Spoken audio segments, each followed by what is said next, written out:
Tales of Berseria is a game of context. With so many amazing games competing for attention, the newest entry in the still niche Tales series is criminally easy to miss.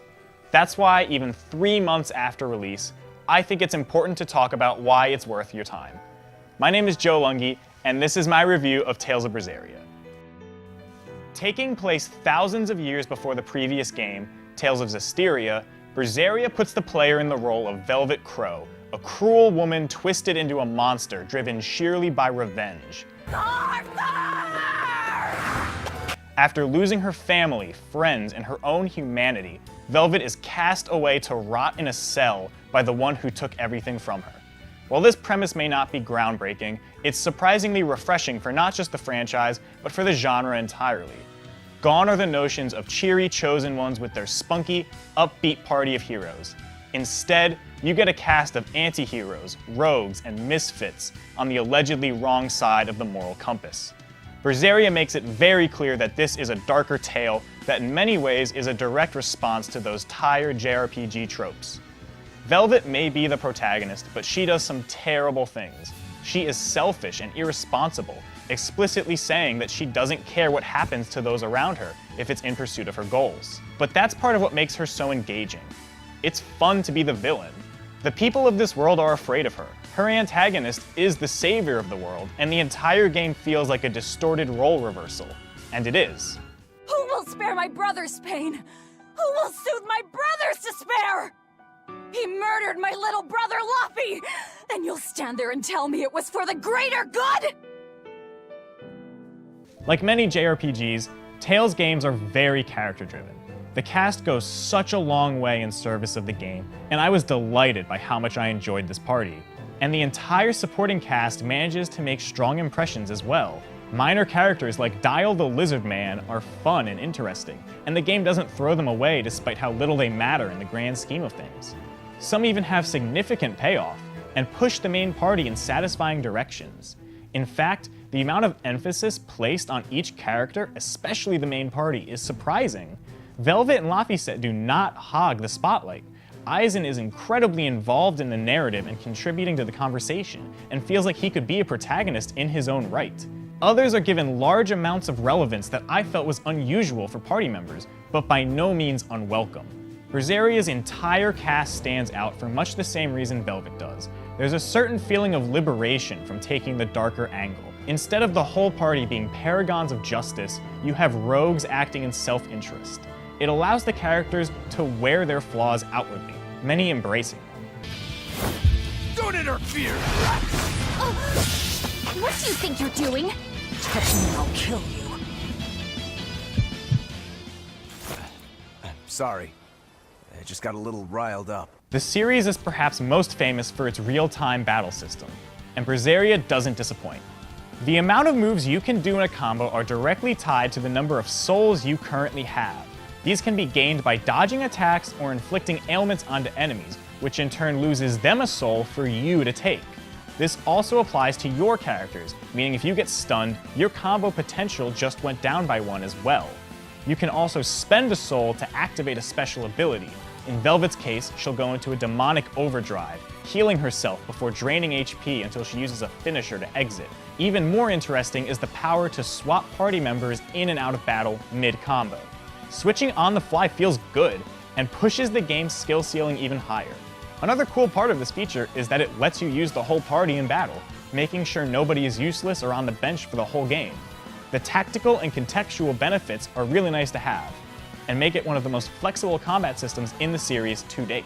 My biggest criticism of this great new battle system is that for all of its depth and complexities, it neither teaches you nor pushes you to truly explore it.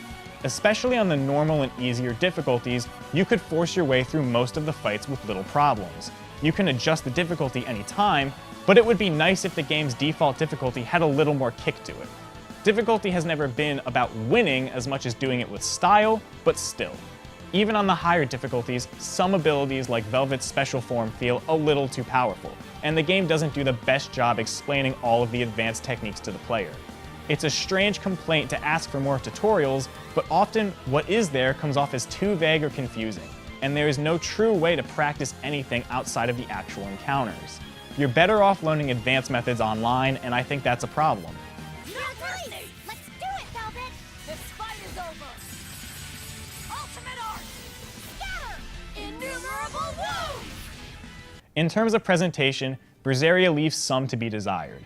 I wouldn't say it looks bad. In fact, I love the art style and aesthetic, but technically speaking, it's comparably underwhelming. This is the 4th game now pumped out on this engine, dating back to a 2011 release in Japan. This game was clearly ported from the PS3 to the PS4 and Steam, and it shows. Pop-in can be startling, and the game can occasionally hiccup despite a lack of apparent intensity on screen. It's way past time for a new engine and to ditch the PS3 versions. Additionally, many of the cutscenes are told through skits rather than actual scenes. Skits are an old Tales staple, but they are leaned on a little too hard this time. Instead of making up side conversations, the player will spend a large amount of time watching the main plot unfold through them. I didn't mind it too much, but it was sometimes jarring to jump into a skit when I was expecting and would have preferred an in-engine scene. It feels cheap and indicates the budget of this game. Again, the skits themselves aren't bad, just overly relied on. The overworld is mostly an improvement, but not really a victory. Zestiria tried to be an open world, and it ended up producing wide open plains of nothing. Berseria thankfully focused in on their environments, but there's still nothing to write home about. Having collectibles dot every plane goes a long way in filling the space, and riding a floating tablet like a skateboard is fun and makes traversal snappier. Fast travel is also a quick and easy feature. What needs to be said is that dungeons are still a huge weak point. The series has not had engaging dungeons in a long time, and they still struggle to make them anything more than a series of hallways that look vaguely identical. They're incredibly boring to walk around in, and when pacing is occasionally bad enough to slam 3 dungeons back to back to back, it really grates on your patience. The soundtrack is once again composed by Motoi Sakuraba, and it's definitely a Motoi Sakuraba soundtrack. He often gets criticism for sounding very samey, and I think there are a lot of tracks that can blur together. However, there are a few standouts this time that I've really come to love, especially Velvet's theme. It's an above-average score for the series, but when it hits hard.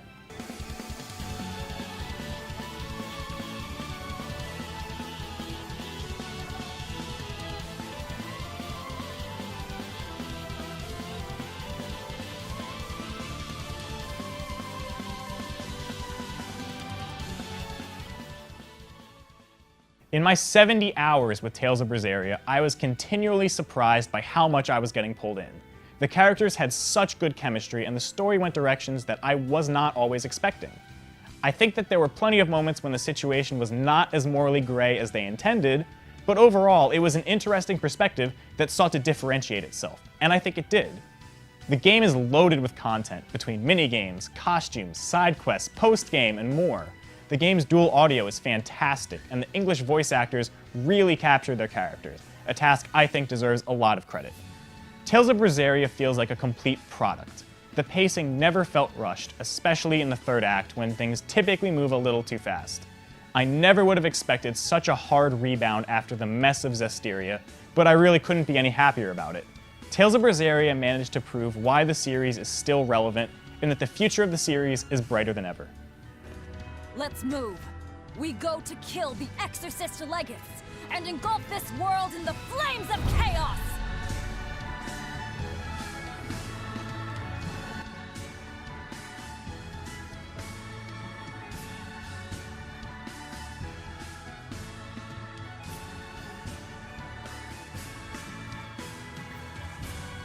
Peter, I'm already a demon.